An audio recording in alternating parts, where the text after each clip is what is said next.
মমতা ব্যানার্জি নতুন এক string operation করতে গিয়েছিলেন। বিজেপিকে স্ট্রিং অপারেশনে জোড়াতে চেয়েছিলেন যাতে নারদা কাণ্ডের কাউন্টার করা যায়।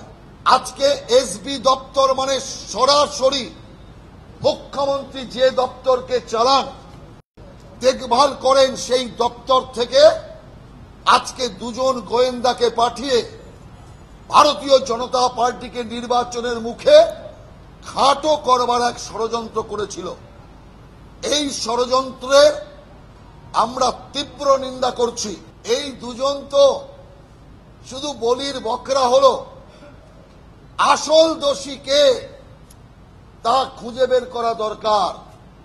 সেই জন্য আমি মনে করি এই বিষয়ের তদন্তভার মুখ্যমন্ত্রী সিবিআই এর ওপর প্রদান করুক।